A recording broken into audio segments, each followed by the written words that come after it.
There were 6 B-2 Spirit bombers, which took off from Whiteman Air Force Base in Missouri on the morning of June 20, fired from U.S. nuclear submarines submerged in the facilities one after another.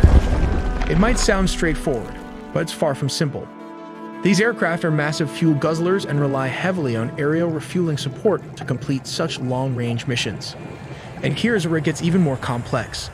The KC-135 Stratotanker aircraft, responsible for mid-air refueling, don't operate alone. They require protection provided by F-A-18 electronic warfare squadrons that escort the tankers and also help shield the B-2 bombers from detection and attack. More detail all in the video ahead. The mission begins in the quiet hours before dawn at Whiteman Air Force Base in Missouri, where the B-2 Spirit prepares for a flight that will span continents. While the stealth bomber is capable of flying non-stop with aerial refueling, pilot fatigue is a major consideration.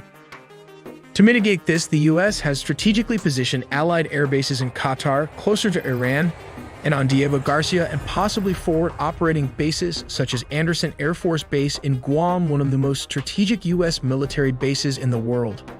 By redeploying several B-2 Spirit bombers from the 509th Bomb Wing to Diego Garcia, the U.S. ensures a secure launch point for operations across the Middle East, Africa, and the Indo-Pacific.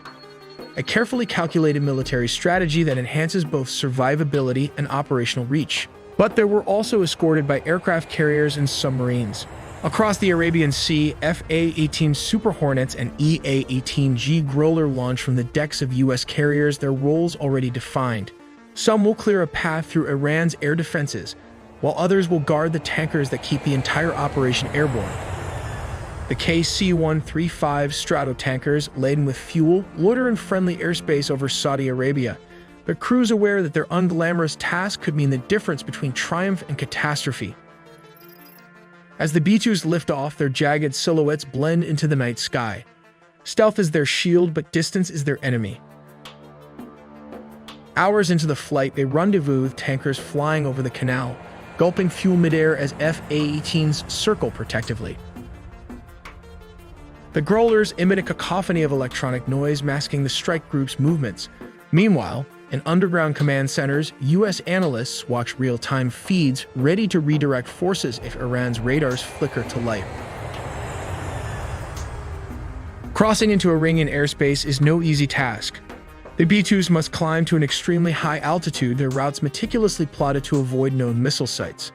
Below the landscape, a vast stretch of mountains and deserts offers little cover, but the bombers' radar-absorbing skin helps them slip past enemy detection. As the targets come within range, the crews face a critical decision. Launch standoff missiles from hundreds of miles away or descend to drop bunker-busting bombs directly onto fortified sites. There are different bunker-buster bombs Due to the bomb's large size and weight, the aircraft, using its weight when falling under gravity to penetrate or dig itself up to 200 feet of underground soil or concrete. But it's not that easy. Iran's air defenses remain a formidable threat. MiG-29s and aging F-14s may not be cutting edge, but they can still be dangerous if they're lucky enough to intercept a B-2 stealth bombers. The stealth bombers have virtually no dogfighting capability, and Iranian ground controllers, struggling to cut through the electronic jamming, vector their fighters toward the incoming bombers. But the U.S. military has its own countermeasures. E-18 Growler, flooding Iranian frequencies with static to disrupt communications and targeting systems. Confusion spreads, making it harder for enemy pilots to coordinate. If Iranian fighter jets manage to get close, the F-A-18s are waiting. Guided by airborne warning and control system aircraft orbiting safely offshore, they engage with long-range missiles, forcing Iranian pilots to either break off or face certain destruction. The B-2s will now be racing westward to avoid Iranian air defense system. Behind them, the sky churns with chaos. SAM sites reactivated in desperation unleash salvos that spiral harmlessly into empty air, duped by decoys. Growlers continue their electronic siege, while reserve F-18s surge forward to reinforce the retreat. Over Iraq, the bombers meet tankers again, gulping fuel as F-22 Raptors join the escort, their sensors scanning for threats the Iranians might yet muster. Let's take a look at how this works. Step 1. The bomb deployment platform. As previously mentioned, a B-2 stealth bomber flies at a very high altitude. When the aircraft reaches the designated location and the conditions are optimal, it releases the weapon. Altitude drop to control its flight path. This is why the bomb must be deployed from a very high altitude so it has enough time and distance to adjust its trajectory accurately. Here comes the most difficult part, that is step 4, impact and penetration. Altitude drop to control its flight path.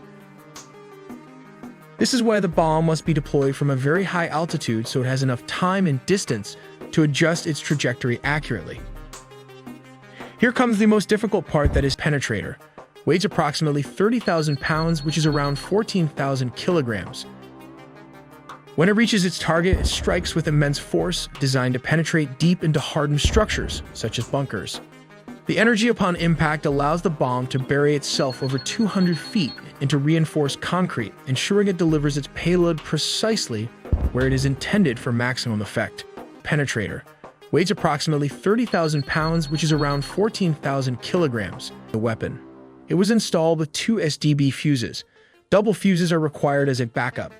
The first is for G-sensing and the second is the time delay fuse. Why the redesign was necessary? The weapon. It was It can blow up, creating a mini earthquake that can bury bunkers and 20-story buildings inside them. Let's take a look at why Israel has been bombarding Iran's nuclear sites since June 13, 2025, yet has failed to penetrate them, and why the US had to bring in B-2 Spirit bombers to take out these heavily fortified bunkers. These nuclear facilities aren't just hidden, they're buried under layers of reinforced concrete and soil designed specifically to withstand most conventional attacks. To destroy the ventilation shafts. These weapons have not been able to fully penetrate Iran's most fortified underground nuclear sites. The aim is to chip away at the defenses layer by layer. This is where the B-2 Spirit comes and flies close to the target, open the bomb bay door, and drop the outcome might have been more decisive, possibly damaging or even destroying the underground uranium enrichment facilities in one go. As stated, the US wants primary goal is to cripple Iran's nuclear program by hitting its most critical enrichment sites, specifically Fordow, Natanz, and Isfahan. Take Natanz, for example. This facility includes 6 above-ground buildings and 3 underground structures, 2 of which are large enough to hold 50,000 centrifuges, according to nuclear facilities, which didn't require cruise missile damage at the top of the ventilation nuclear enrichment plant. They went far beyond surface damage, knocking out power on the lower levels where the centrifuges are housed. The above-ground section of the pilot fuel enrichment plant was also destroyed. Now consider Fordow. Unlike Natanz, Fordow is located deep underground and protected by extensive fortifications. Israel targeted it with far less conclusive. Their bombs struggled to break through the dense shielding. This is where the UN see it can punch around 200 feet underground, which is around a 20-story tall building. This means it can penetrate Fordow nuclear site. Required for deep penetration.